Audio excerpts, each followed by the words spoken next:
Perkenalkan, nama saya Nelis Amelia Cahyani dari Fakultas Ekonomi Bisnis Universitas Budi Luhur. Kali ini aku akan menjelaskan satu materi yang dimana materi ini aku ambil dari mata kuliah Manajemen Strategi. Judul materi tersebut adalah Strategi Internasional. Namun, sebelum aku menjelaskan lebih lanjut, di sini ada teman aku yang akan menemani aku dalam menjelaskan tentang materi tersebut. Gitu. Boleh dijelaskan? Boleh diperkenalkan? Halo, perkenalkan nama saya Abraham. Oke, Abraham. Jadi kali ini aku mau ngejelasin materi baru nih yang berjudul Strategi Internasional. Nanti kalau misal kamu ada yang mau ditanyakan atau materi aku ada yang belum pahami nih, kamu langsung nanya aja gitu ya. Oke, asik. Jadi sebelum aku ngejelasin nih tentang strategi internasional ini, aku ada beberapa tujuan yang akan mencakup di dalam video ini. Yang pertama, aku akan mengidentifikasikan apa yang dimaksud tentang bisnis internasional. Nah, yang kedua, ini aku ada memilih metode apa saja yang dapat ditempuh bagi perusahaan yang hendak melakukan ekspansi produksi ke luar negeri atau perusahaan yang baru mau memulai untuk go internasional. Lalu yang ketiga juga tujuan aku untuk menjelaskan ini adalah untuk memahami motivasi untuk melakukan internasionalisasi bisnis.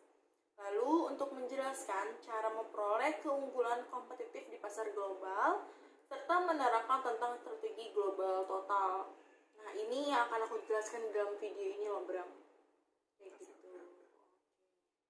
Sebelumnya, kamu ada yang mau ditanyakan dulu nggak nih? Mungkin tentang definisi awal tentang strategi internasional atau gimana? Boleh. Definisi strategi internasional itu apa? Oh, sebelumnya Abraham belum tahu Belum gitu tahu. ya? Belum Aku tahu ya. tahu. Oke, jadi di sini itu ada strategi internasional atau biasanya bisnis internasional gitu ya. Bisnis internasional adalah segala aktivitas bisnis yang melewati batas-batas wilayah suatu negara. Yang namanya juga bisnis internasional, udah pasti Keluar negara ya. iya, bisnisnya itu di luar negeri, nggak hanya di Indonesia aja gitu loh.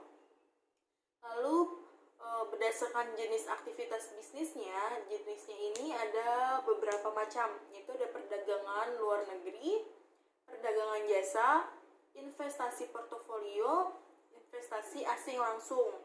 Lalu ada juga yang berdasarkan tahapan evolusioner. Kayak gitu loh, Bram. Di sini ada beberapa metode go internasional nih. Ada 10 metode. Yang pertama, metode ekspor. Perusahaan ini dapat menjadi eksportir langsung menggunakan perantara atau eksportir tidak langsung. Nah, jenis jasa perantara ini biasanya agen ekspor manufaktur, wakil manufaktur, atau agen komisi ekspor, serta perdagang ekspor. Kayak gitu. Dan di metode ekspor ini kita ada kelebihan dan kekurangannya nih, Bram. Nah, kelebihannya itu risikonya itu dia sangat amat kecil dan meningkatkan penjualan serta mengurangi stok barang perusahaan. Dari sini udah jelas banget dong ya. Iya. Kan biasanya kalau kita perusahaan di Indonesia ya udah kita jual di Indonesia aja gitu dan stoknya ya udah segitu-segitu aja. Iya, kalau kita internasional kan bisa 2 kali lipat dari kita berjualan di Indonesia. Iya, betul. Gitu. Lalu eksportir juga tidak terlibat dalam masalah yang berkaitan dengan iklim usaha di luar negeri. Gitu. Lalu juga merupakan cara mudah untuk mengidentifikasi potensi pasar dan memperkenalkan merek dagang. Kayak kita mungkin mengekspor barang batik. Nah, itu kan sama aja kita memperkenalkan batik dari Indonesia ke luar negeri. Gitu loh kelebihannya. Namun di sini juga ada kekurangannya. Yang dimana ketika kita melakukan ekspor, mungkin lebih mahal nih, Bram, dibandingkan metode lain yang dilihat dari per unit biaya, terutama biaya komisi bea atau bea ekspor, lalu juga ada pajak serta transportasi, dan juga karena kesalahan yang sering dilakukan pemula. Nah, kalau kita mau ekspor barang nih, kita kan pasti kan harus ke bea cukai dulu. Oh, iya. Lalu kita juga dikenakan pajak impor, yaitu biasanya sih PPh 22 kalau nggak salah. Kayak gitu. Terus juga kita kan ada biaya transportasi, yang dimana dari kita kan pasti kan akan mengirim barang Iya. dong. Nah, itu kan juga ada biaya lagi, kayak gitu. Itu sih kekurangannya. Terus juga kekurangannya ini dapat digunakan sebagai alat penetrasasi pasar yang optimal karena penggepakan atau promosi yang kurang digarap dengan benar. Kayak gitu. Lalu juga ada tambahan pangsa pasar dapat hilang bila pesaing lokal menjiplak produk atau jasa yang ditawarkan eksportir. Kurang lebih sih kayak gitu ya, Bang. Lalu yang kedua ini kita ada metode lisensi, yang dimana melalui lisensi suatu perusahaan memberi lisensi menghibahkan beberapa hak atau intangible right yang kepada perusahaan asing yang meliputi pemberian hak untuk memproses hak paten, hak program, merek, hak cipta atau keahlian. Kayak gitu. Dan di sini juga ada beberapa kelebihan dan ada beberapa kekurangannya nih, teman-teman. Yang pertama, kelebihannya ini si pemberi lisensi menerima tambahan atau keuntungan dibanding hanya terpaku pada suatu proses atau metode di dalam negeri. Di dalam negeri kayak gitu. Lalu juga ada dapat memperluas siklus hidup produk perusahaan. Lalu perusahaan pemberi lisensi juga sering mengalami peningkatan penjualan atas pergantian suku cadang di luar negeri gitu. Jadi pendapatannya meningkat.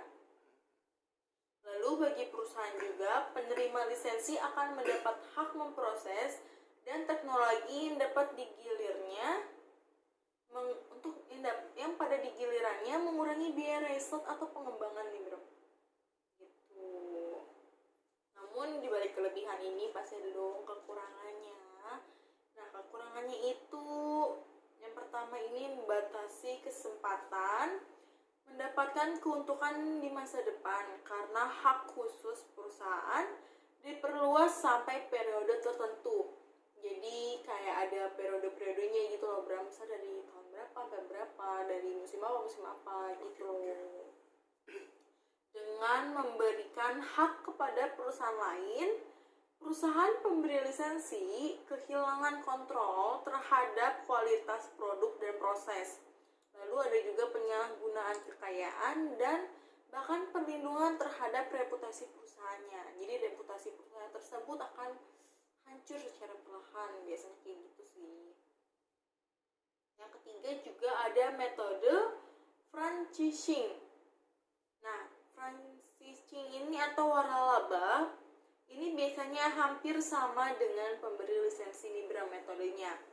Selain menghibahkan izin penggunaan nama, proses, metode, atau merek, perusahaan induk membantu penerimaan franchise dalam operasi dan atau pasok bahan mentah.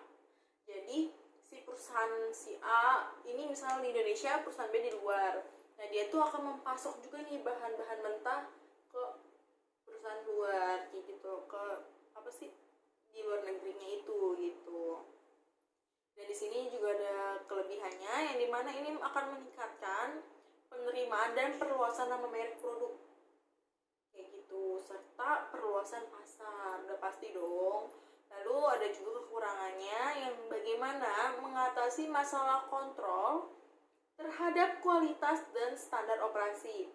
Lalu ada juga ini perlunya melakukan sedikit adaptasi terhadap produk dan jasa yang sudah distandarisasi. Yang namanya setiap negara, setiap kota, setiap wilayah pasti punya standarisasi masing-masing dong. Kayak gitu. By the way, Bang, dari sini ada yang pertanyaan nggak? Enggak sih, lanjut dulu aja. Lanjut dulu aja ya. Oke. Atau kamu juga boleh nih bantu aku nanti kalau misalnya mau ngejelasin juga nggak apa-apa, daripada kamu diem aja kan. Iya, apa-apa, terus lanjut dulu aja, Oke, biar paham. lanjut dulu aja biar paham dulu aja ya. Oke. Lalu yang keempat ini ada metode kontrak manajemen nih, Bram. Yang dimana kontrak manajemen ini terjadi bila suatu perusahaan menyewakan keahliannya atau pengetahuannya kepada pemerintah luar negeri atau perusahaan luar negeri dalam bentuk orang yang datang kepada pemerintahan atau perusahaannya dan mengelola kepentingan mereka. Nah, biasanya nih kayak kita misalnya nih pemerintahan negara A membutuhkan seorang dari negara B untuk mengatasi terjadinya misalnya bagian apa gitu loh bro, kurang lebih kayak gitu sih. Atau perusahaan membutuhkan tenaga dari luar negeri, kan biasanya kayak TKI gitu tuh, TKW gitu kan. Nah, yang kelima juga ada metode kontrak manufaktur. Dalam kontrak manufaktur ini ada yang istilah TNC yang melakukan kontrak dengan mitra lokalnya dalam jasa manufaktur. Namun TNC tidak mendirikan lokasi produksi sendiri, melainkan melakukan subkontrak produksi yang dapat berupa produksi penuh atau kontrak jasa manufaktur parsial. Nah, kurang lebih kayak gitu. Lalu yang keenam ini juga ada metode investasi langsung nih Bram, yang dimana investasi asing dapat berupa patungan atau mendirikan cabang yang dimiliki sepenuhnya gitu. Nah, alasan investasi biasanya sih memperoleh akses terhadap pasar yang lebih besar, ya yang namanya juga internasional, ya pasti kan lebih besar dong kayak gitu. Lalu juga mengambil keuntungan atas perbedaan biaya di pasar luar negeri, serta sebagai strategi pertahanan untuk menghadapi gerakan pesaing utamanya atau untuk mengikuti market leader yang memasuki pasar baru. Gitu. Dan yang ketujuh ini ada metode patungan. Metode patungan atau joint ventures, yang dimana kerjasama bisnis di mana satu atau lebih nih perusahaan bergabung untuk mendirikan beberapa jenis operasi, kayak semacam PT gitu lah ya, kan PT TBK kan terbuka, jadi semua orang bisa bantu di dalamnya. Iya. Nah, dapat dilakukan antara dua TNC, suatu TNC dapat pemerintahan atau suatu TNC dengan pelaku bisnis lokal konsorsium. Lalu bila lebih dari dua pihak gitu. Dan di sini juga ada kelebihan dan kekurangannya. Yang pertama, kelebihannya dengan patungan TNC dapat meningkatkan pertumbuhan dan akses ke pasar baru sekaligus menghindari tarif dan pajak yang berlebihan nih Bram. Yang kedua, dapat menetralisasi pesaing yang ada dan potensial, melindungi perusahaan dari risiko dinasionalisasi karena pemerintah lokal berkepentingan terhadap suksesnya operasi perusahaan. Lalu lebih mudah juga memperoleh modal di pasar lokal, serta pemerintah lokal memberikan keringanan pajak sebagai insentif bagi perusahaan asing yang melakukan patungan dengan perusahaan lokalnya. Nah, kekurangannya juga bagi TNC, patungan berarti membatasi pengembalian keuntungan ke kantor pusatnya. Bila operasi usahanya berhasil, seringkali mengundang nasionalisasi oleh pemerintahan negara tuan rumahnya, yaitu yang perusahaan asingnya dong. Serta menimbulkan masalah kontrol dan pengambilan keputusan, itu udah pasti, karena kan yang namanya setiap negara punya keputusan atau pemikiran yang beda-beda dong untuk si perusahaannya itu sendiri. Biar perusahaan itu maju kan. Iya gitu. Dan yang ke-8 juga ini ada metode cabang yang dimiliki penuh. Nah, dalam mendirikan cabang di luar negeri yang dimiliki penuh, perusahaan dapat menjaga kontrol penyeluruhan terhadap pemasaran atau penentuan harga serta keputusan produksi dan mempertahankan kelebihan teknologinya. Lalu, perusahaan juga ini biasanya berhak memperoleh 100% yang dihasilkan oleh cabangnya di luar negeri. Jadi keuntungan atau kerugian atau apapun itu yang terjadi di perusahaannya itu, di cabang di luar negerinya itu, dia yang akan memperoleh atau mendapatkan 100%-nya gitu. Nah, dalam mendirikan cabang, perusahaan dapat memilih atau mengakuisisi perusahaan yang telah berjalan atau mendirikan pabriknya sendiri. Oke, oke. Iya, dan yang kesembilan ini ada metode operasi global.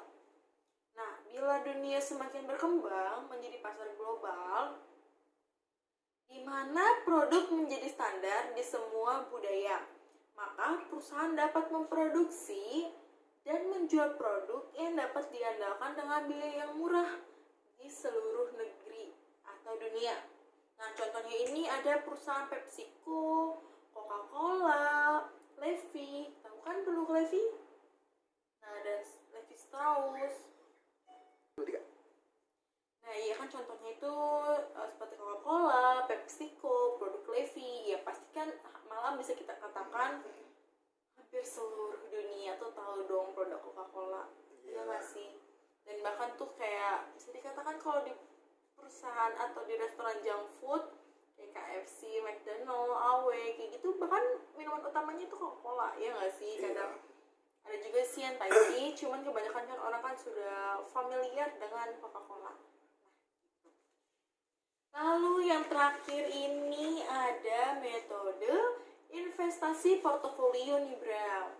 Nah, investasi ini biasanya dalam bentuk surat-surat berharga yang dapat diperjualbelikan di pasar internasional. Contohnya ini ada uang, obligasi, surat dagang, sertifikat deposito, dan saham, serta investasi dalam rekening bank di luar negeri atau pinjaman luar negeri. Nah, alasannya sendiri kenapa mereka ingin melakukan investasi portofolio ini yaitu melakukan diversifikasi portofolionya di berbagai pasar dan lokasi. Yang kedua, untuk memperoleh keuntungan yang lebih tinggi juga nih Bram. Yang ketiga, menghindari resiko politik. Dan yang terakhir ini berspekulasi di pasar valuta asing. Gitu. Nah, dari 10 metode tadi ada yang mau kamu tanyakan lagi nggak nih Bram? Enggak sih, yang kamu jelasin tadi sih paham aku dari penjelasan kamu itu tadi. Berarti udah jauh lebih paham ya? Iya, Gitu. makanya lanjut aja dulu. Mungkin kalau misalnya kamu ada yang belum paham, boleh nih nanti aku share materi yang dari dosen aku gitu. Oh, boleh. Iya. Ke kamu aja tapi Iya. gitu. Nah, terus ada juga di sini aku akan menjelaskan internasionalisasi bisnis yang dimana motivasi. Nah, motivasi dari internasionalisasi bisnis ini yang pertama ada teori pasar tidak sempurna. Yang dimana di teori ini masing-masing negara mempunyai sumber daya yang berbeda dalam memproduksi suatu barang. Lalu ada juga teori keunggulan komparatif. Nah, negara atau perusahaan ini dianjurkan untuk melakukan spesialisasi, produksi, dan ekspor pada produk yang mempunyai keunggulan komparatif. Kayak gitu. Dan mengimpor produk yang tidak mempunyai keunggulan komparatif. Kayak gitu. Jadi kalau misalnya dia satu negara nih, oh nih keunggulan produknya dia misalnya apa? Dia akan mengekspor ke luar negeri. Misalnya di negara dia, oh ternyata kita kekurangan kayak semacam produk ini yang dimana negara tersebut tidak bisa menghasilkan, maka dia akan mengimpor dari luar. Oke. Gitu. Lalu ada juga teori siklus produk perkembangan hidup. Suatu produk mengikuti siklus yang dimana masa awalnya ini mengikuti siklus yang dimana ada masa awal, pertumbuhan, masa kematangan, dan masa proses penurunan. Kayak semacam kita menanam pohon gitu kan ya, ya kan dari bibit muncul kan daunnya sedikit tinggi terus keluar pucuknya, baru buahnya, baru bunganya dulu, baru buahnya, baru matangnya kayak gitu kan. Ya kurang lebih kayak gitu lah, kayak ada masanya juga nih gitu. Iya, ada prosesnya gitu. Lalu juga ada memperoleh keunggulan kompetitif di pasar global yang dimana di sini itu mengurangi biaya versus adaptasi pada pasar lokal gitu. Ada 3 strategi internasional nih Bram. Nah, itu apa aja? Yang pertama ini ada strategi global. Biasanya ini kita akan menekankan pada skala ekonomi dengan produk dan jasa yang terstandarisasi dan tersentralisasi pada operasi di beberapa lokasi kayak gitu. Dan yang kedua ini ada strategi multi domestik. Biasanya ini kita akan menekankan pada diferensiasi produk dan jasa untuk dapat beradaptasi dengan pasar lokal. Dan yang terakhir ini ada strategi transnasional yang dimana mencoba mengoptimalisasi trade-off pada efisiensi, adaptasi lokal, dan pembelajarannya gitu loh, Bram. Segitu aja sih materi yang aku jelaskan kali ini. Ada yang kurang dimengerti? Ya sih. Jadi tadi kamu jelasin tentang strategi internasional ini sih, sejauh ini aku paham. Oke ya. Nah segitu aja sih Bram dari aku. Mungkin buat teman-teman juga kalau misalnya ada kurang lebihnya dari omonganku, dari cara bacaku, dari cara bahasaku, aku mohon maaf. Kurang lebihnya mohon maaf.